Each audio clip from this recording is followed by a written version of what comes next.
Pour aujourd'hui, j'ai pensé faire une introduction à un des plus importants des Upanishads, qui s'appelle Isha Upanishad. Et le nom, nous dit déjà le thème de ce texte sacré. Isha, c'est le divin.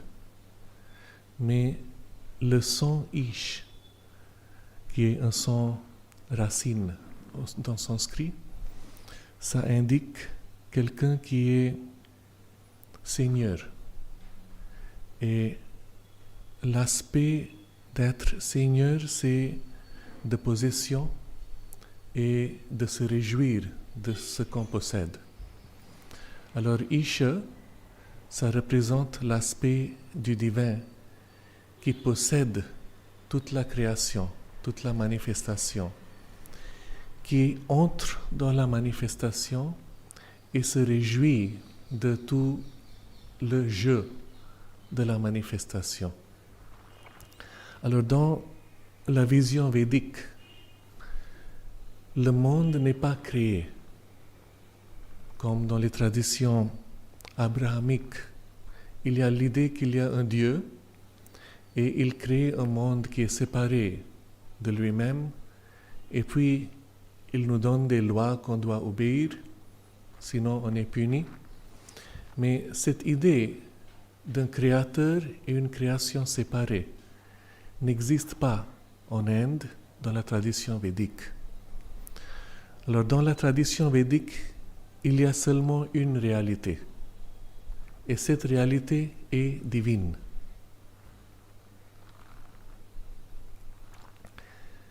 La réalité divine n'est pas divisible. Elle existe dans une conscience d'unité qui ne peut pas être divisée. Alors tout qui existe dans cette unité de la conscience divine. Et l'expérience du monde aussi existe dans la conscience divine. Qui fait l'expérience? C'est le divin lui-même. Il sent le monde en soi-même, il est identifié avec le monde et le monde n'existe pas en séparation. Alors on peut prendre une idée très similaire lorsqu'un écrivain crée son roman. Alors il pense à tout ce qu'il peut s'exprimer, les personnalités qu'il veut créer, les situations qu'il veut créer. Mais ils existent tous dans ses pensées, dans sa conscience. Ils sont tous formes de sa propre conscience. Il ne peut pas imaginer quelque chose qu'il n'est pas déjà en soi-même dans sa conscience, n'est-ce pas?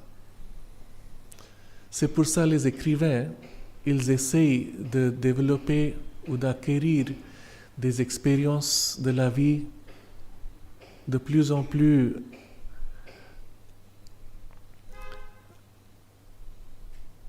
exotiques. Parce que c'est lorsqu'on a une expérience exotique qu'on peut créer un caractère exotique qui n'est que soi-même, dans une expression spéciale, n'est-ce pas? Alors c'est de la même façon que la conscience divine, qui est indivisible, elle tourne vers soi-même et devient consciente de toutes ses possibilités. Mais c'est une conscience aussi qui est complètement libre. Il n'y a pas de loi qui s'impose sur elle parce qu'il n'y a rien d'autre. Il n'y a pas de limitation parce que c'est la seule chose qui existe. Pour avoir des limitations, il faut quelque chose d'autre contre lequel on est en collision. Mais il existe par lui-même, il n'y a rien d'autre, alors il n'y a pas de limitation, il y a une liberté complète. Il n'y a pas le sens de l'espace, de limitation de l'espace ou du temps. Alors une conscience sans des limitations temporelles, elle est une conscience complètement libre et elle peut prendre l'éternité pour explorer ses possibilités et voir en soi-même toutes les formes, tous les aspects, toutes les expériences qu'il peut avoir en soi-même. N'est-ce pas? Alors, lorsque toutes ces possibilités sont explorées, ils ne sont pas séparés l'un d'autre. Ils existent ensemble dans la conscience. C'est comme dans les pensées de l'écrivain, tous les caractères, ils existent simultanément. Mais lorsqu'il décide de s'exprimer dans la forme d'un roman, il doit mettre les caractères et les situations en séquence pour pouvoir exprimer en forme. Mais dans sa conscience, ils sont tous identifiés avec lui-même, simultanément. Alors de la même façon, dans la conscience divine, tout existe simultanément, sans séparation. Mais quand cette conscience commence à les arranger en séquence, à les mettre en relation l'un d'entre l'autre, alors il y a comme si une expérience de séparation, une expérience de séquence.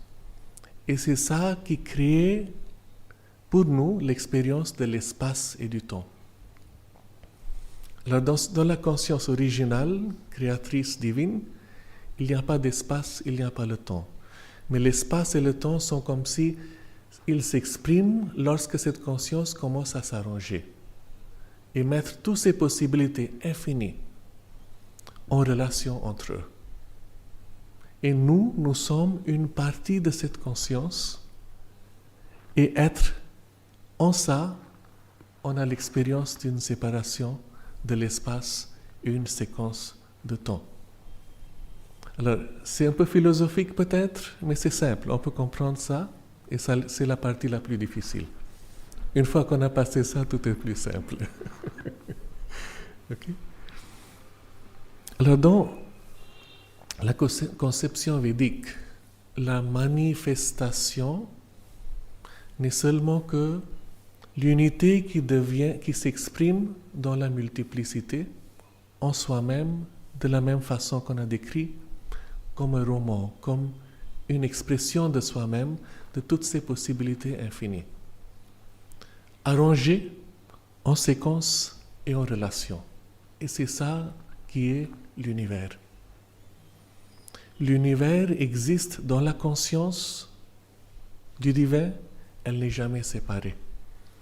Elle est elle-même l'expression de la conscience divine et c'est pour ça tout ce qui existe dans l'univers est divin, sacré, beau, parfait, harmonieux, spontanément. On ne doit pas faire un effort pour développer la beauté. Lorsqu'on va dans la nature pure, que les humains n'ont pas désécré, la beauté est spontanée, l'harmonie est spontanée. Et toutes les possibilités infinies, tout ce qu'on peut imaginer existe déjà dans l'univers, quelque part. On peut même dire qu'on peut imaginer quelque chose parce que le divin l'a déjà imaginé. Et parce qu'il l'a déjà imaginé, il existe dans sa conscience. Et nous qui sommes partis de cette conscience, on participe dans son imagination d'une façon limitée. Alors, dans le roman que l'écrivain a créé, chaque personne, chaque personnalité est comme si tout l'écrivain qui prend un aspect spécial, n'est-ce pas? Une deuxième personnalité, c'est la conscience de l'écrivain complète qui prend un autre aspect spécial. Et chaque caractère observe le monde de son perspective unique, limitée. De la même façon, nous sommes tous l'expression totale du divin avec un aspect spécial et avec une perspective spéciale. Nous ne sommes jamais séparés de notre origine et de notre divinité. Nous sommes seulement comme si exagérés dans un aspect spécifique et on a comme si perdu la mémoire de notre origine Et de cette façon, on peut dire, nous sommes tous divins. De la même façon que tout l'univers est divin. Alors c'est ça la perspective védique du monde et de notre relation avec la source, l'origine et le monde.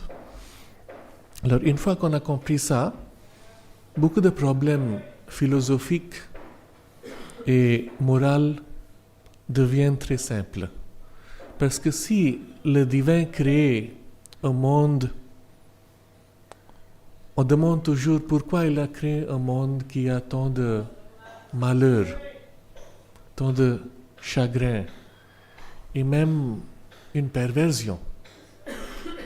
Peut-être lui-même il est perverti, n'est-ce pas? Alors c'est la question qui se pose si le monde est séparé de sa source. Mais une fois qu'on voit le monde comme une expression du divin, et le divin lui-même subit toutes les difficultés, toutes les expériences du monde en soi-même, alors il n'y a plus ces difficultés. Pourquoi il y a des difficultés? Pourquoi il y a une perversion? Parce que c'est une des possibilités de son expression de liberté complète. Et la liberté est complète quand on a liberté même d'aller contre soi-même, n'est-ce pas? Sinon, ce n'est pas une liberté complète. Si on existe dans un royaume où le roi dit « Vous êtes libre à faire tout ce que vous voulez, mais vous ne pouvez pas aller contre moi », alors ce n'est pas une liberté.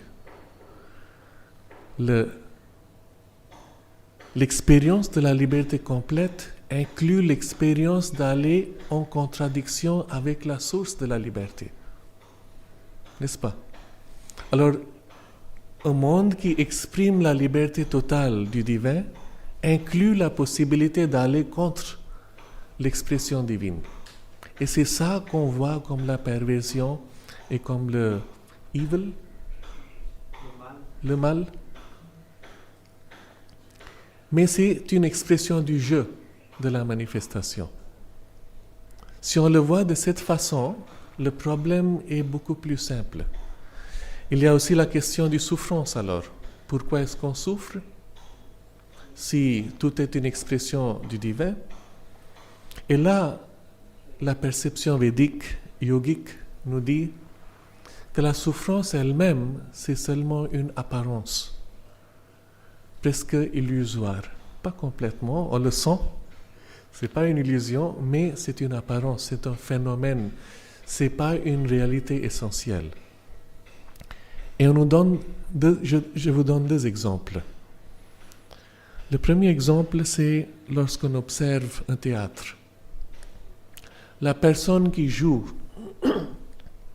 le rôle de quelqu'un en souffrance, peut-être c'est Roméo et Juliette, et Roméo est en souffrance avec sa séparation de Juliette, il pleure. Il pleure avec un malheur et une intensité du chagrin.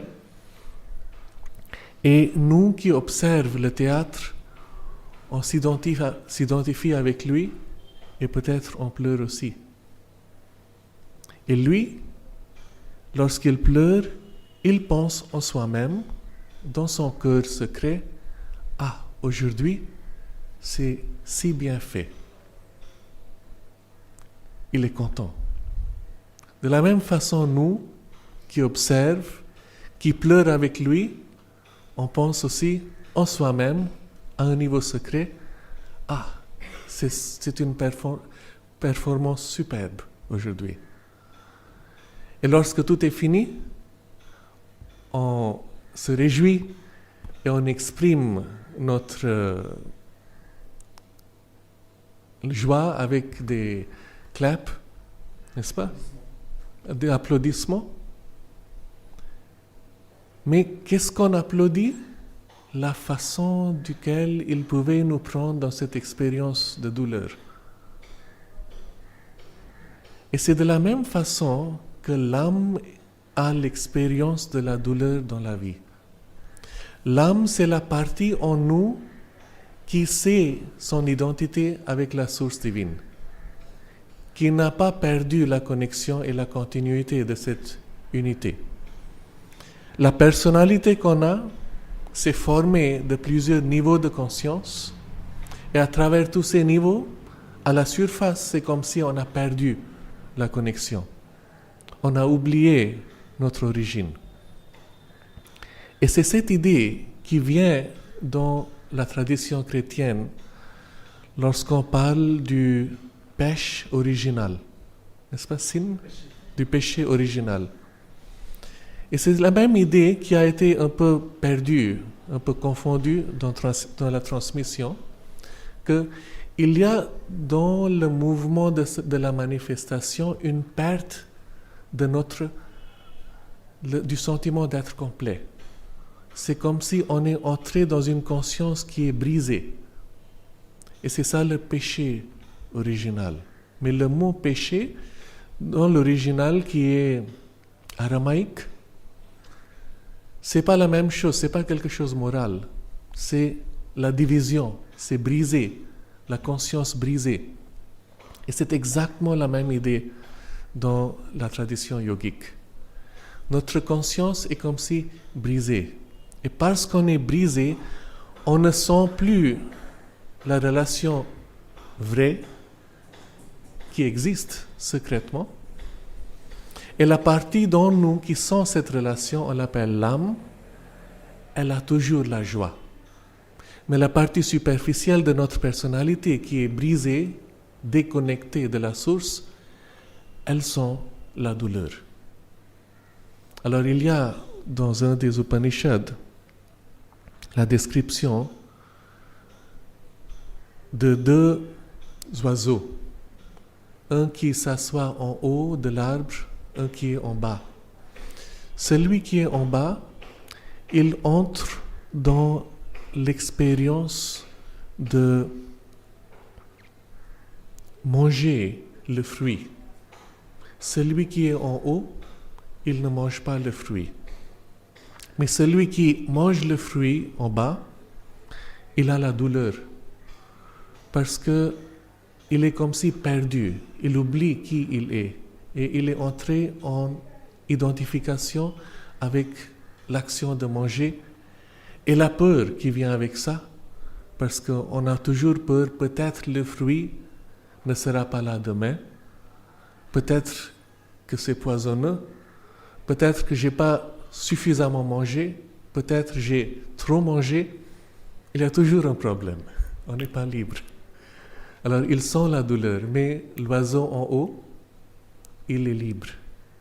Et lorsque l'oiseau en bas se tourne vers l'oiseau en haut, et il réalise qu'il est lui-même à un autre niveau, alors il n'a plus la douleur. Alors, c'est une description de l'expérience humaine. Lorsqu'on entre dans l'expérience de manger. Alors, le mot manger, c'est très important ici parce que le monde physique, dans la tradition védique, on l'appelle annam.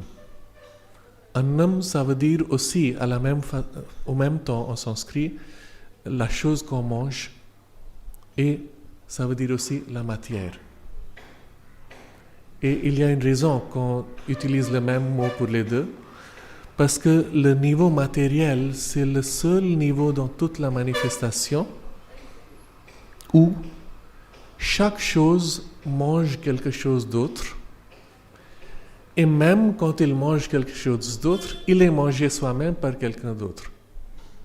Alors tout est comme dans un circuit complet de tout manger. Alors c'est l'image qu'on donne dans les traditions sacrées du serpent qui mange sa queue.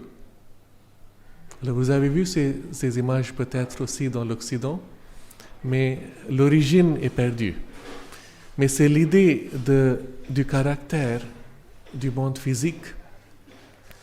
Chaque chose dépend de quelque chose d'autre et doit assimiler le nourrissement pour exister, pour vivre.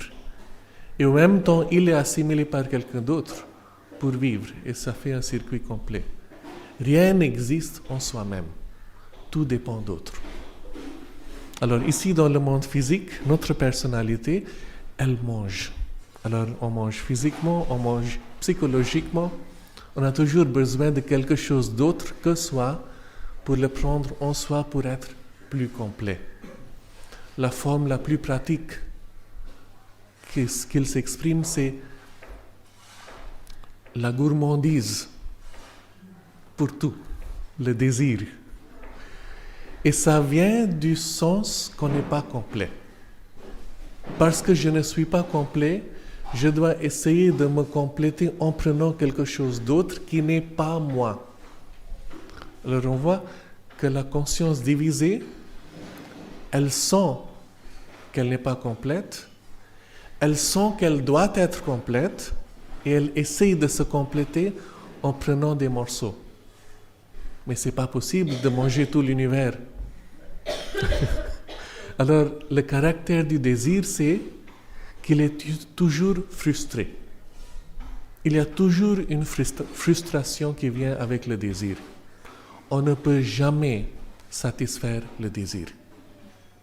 Alors, ou bien on dit, j'ai trop avec ce monde et ce désir, et je coupe tous les fils, et on sort du système, du jeu, mais ce n'est pas exactement la raison pour laquelle nous sommes entrés. On est entré pour quelque chose, pour chercher de découvrir quelque chose. Ou bien, on peut changer notre relation avec tous ces morceaux.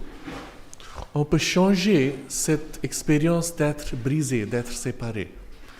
On peut redécouvrir soi-même au niveau où on est complet. Et lorsqu'on réalise qu'on est déjà complet, tout l'univers est comme si moi-même. Ou bien, ça appartient à moi déjà.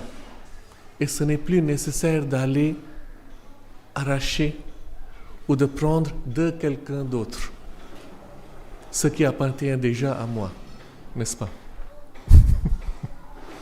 Alors, je vous donne un exemple ici. Tout ça viendra dans le premier vers du Isha Upanishad, tout ce qu'on a décrit.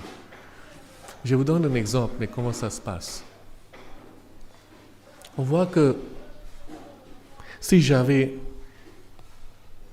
un vase favori, peut-être c'est un vase que ma grand-mère m'a donné quand j'étais très petit, je suis très attaché à cette chose de beauté. Et un jour, il y a un voleur qui entre dans ma maison, il voit ce bel vase et le prend, il le vole, et le matin quand je vois que c'est parti, je me sens en chagrin. Mais lui, il est content qu'il a eu quelque chose de beau, qu'il donne à son enfant. Ah, voilà quelque chose de beau qui va rester avec toi pour ta vie, n'est-ce pas? De la même façon que ma grand-mère me l'a donné, lui, il le donne à son grand-fils peut-être. Mais avec joie. Et l'enfant aussi a joie. Mais moi, j'ai perdu. Et pour ça, j'ai le chagrin, j'ai la douleur. Mais prenons une autre situation dans laquelle moi, j'ai ce vase et je pense, bon, ma vie est presque finie et je voudrais que cette vase soit un cadeau pour mon grand-fils.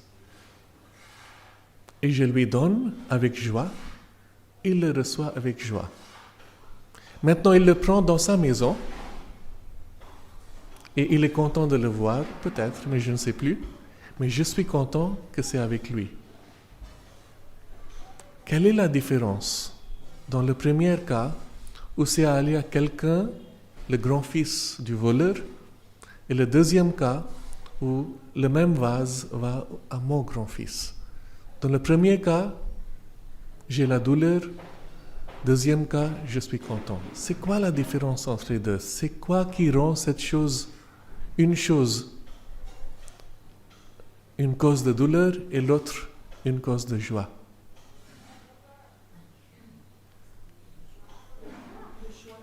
Mais qu'est-ce qui me rend que je sens la joie lorsque c'est avec mon grand-fils, mais j'ai la douleur quand c'est avec le grand-fils de quelqu'un d'autre?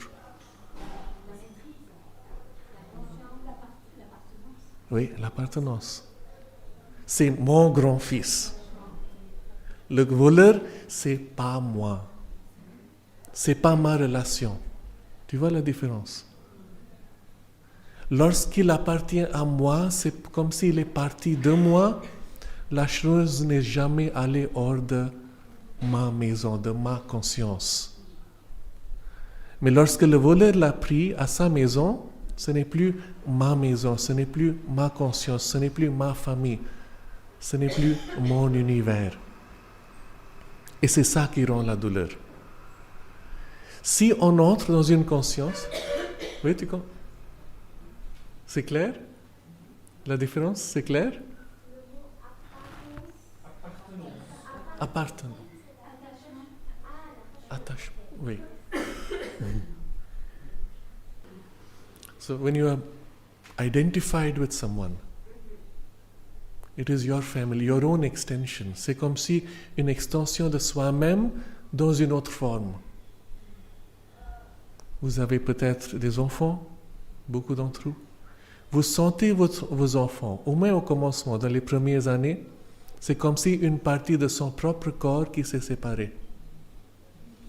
Mais une fois qu'ils deviennent de plus en plus grands, on ne sent plus la même chose, au moins pas de la même façon.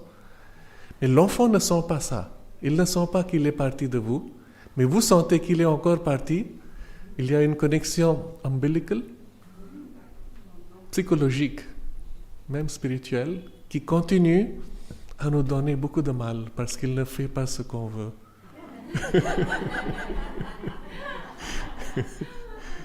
Ou bien on peut couper ça, c'est pas facile. Ou bien on peut accepter que c'est une partie de moi qui choisit de faire des expériences différentes que moi.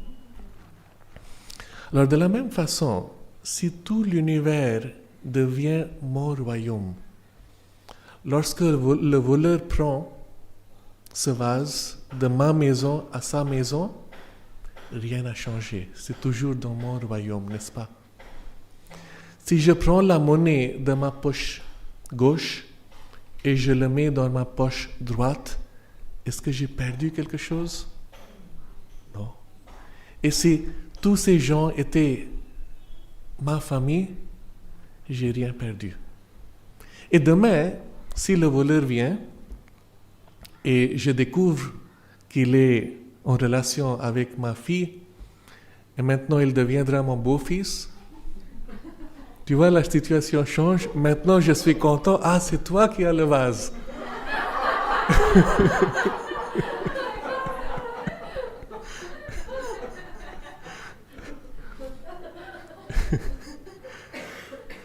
Parce que maintenant, je lui accepte comme une partie de ma famille. Alors, dans la conscience de l'âme, dans la conscience divine, tout l'univers est soi-même. Dans toutes les interactions qu'on a, dans toutes les expériences de la vie, il n'y a jamais le chagrin ou le malheur ou la douleur. Parce que tout est soi-même, d'une autre forme, dans un grand jeu. Mais c'est une expérience naturelle pour la conscience intérieure, qui n'a pas subi la séparation. Mais la conscience extérieure, qui est moi, se définit par séparation. C'est ça le sens du mot ego. Ego, c'est le sens de séparation qui dit « moi, je suis jusqu'ici, le reste, c'est pas moi ». On se définit par rapport à une négation. Pas moi, alors ça, c'est moi.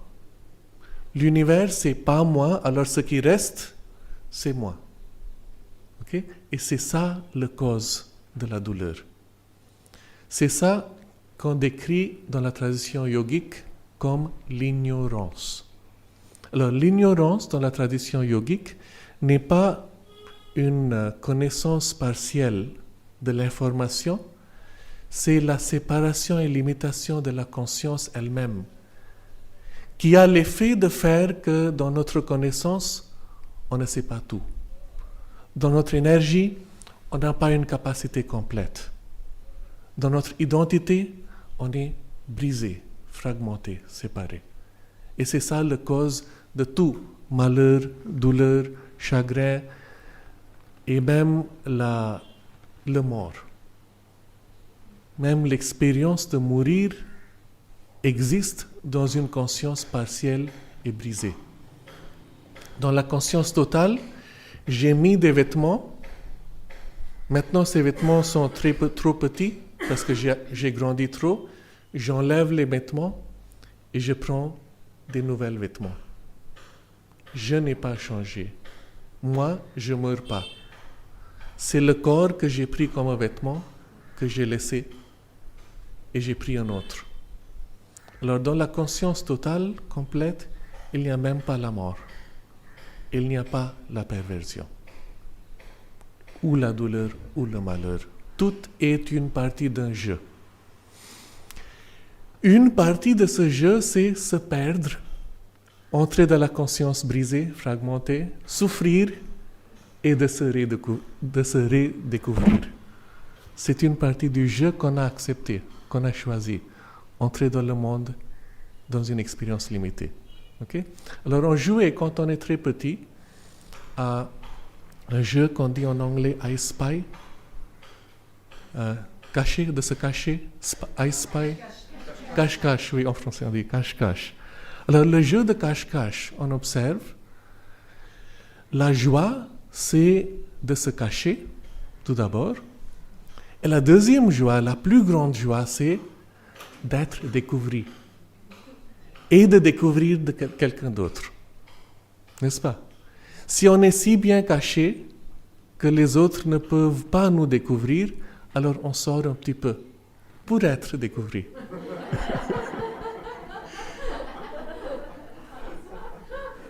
Et dans l'expérience, lorsqu'on découvre « Ah, c'est toi !»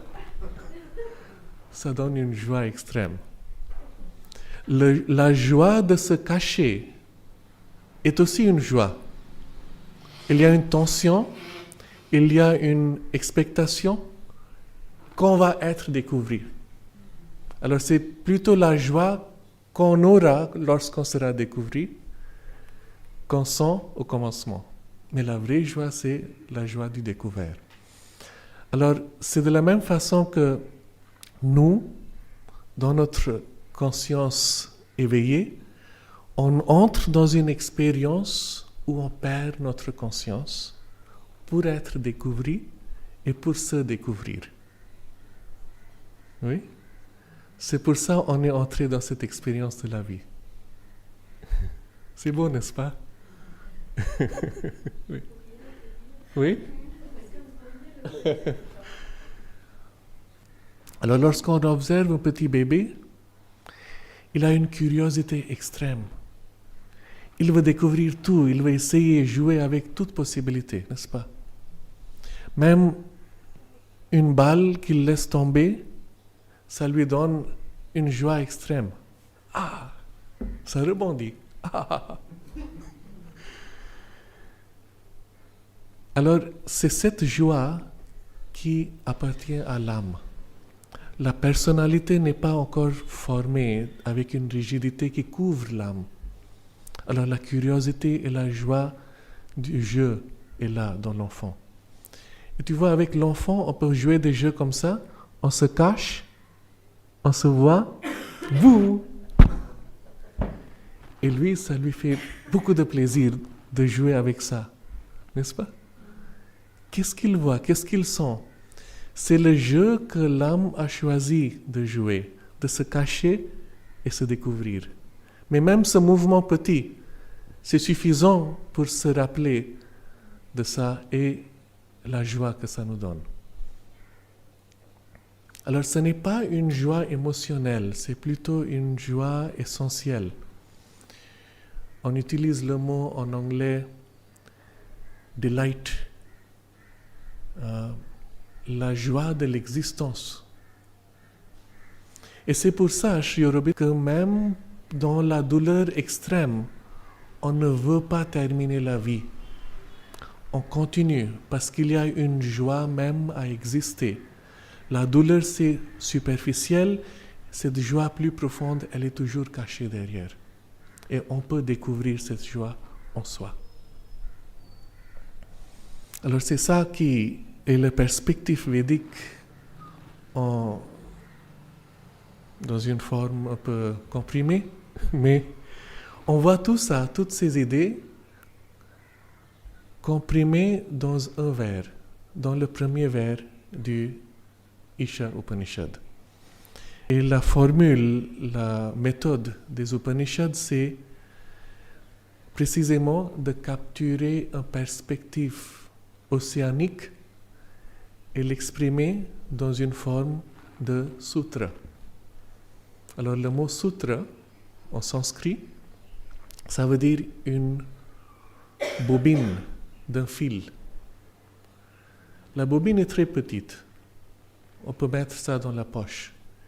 Mais lorsqu'on commence à dérouler la bobine, la fil est très très très long. Alors c'est comme si une expérience énorme, une perspective énorme est comprimée dans une forme très simple, dans une formule. Et alors chaque mot dans la formule est suggestif à un aspect profond. L'arrangement des mots est très significatif. Et s'il y a une répétition, c'est jamais par hasard. C'est pour nous montrer quelque chose. C'est de suggérer. Alors la méthode de ces vers, elles utilisent des suggestions. Et chaque mot comme si nous montre quelque chose dans une direction et on doit voir où elle va, ce qu'elle indique. Et ce qu'elle indique n'est jamais à un niveau seul, c'est à plusieurs niveaux. Alors ce qu'on fait quand on étudie les Upanishads, on n'arrête pas avec le sens superficiel. On fait comme si une méditation sur les idées, sur chaque mot, sur l'arrangement, et on voit ce que le pouvoir des mots nous suggère. Et le pouvoir qui est déjà comprimé dans les mots, un pouvoir spirituel, capable de nous donner une expérience, elle nous suggère, elle nous prend vers une expérience, comme on l'a vu, de cette perspective.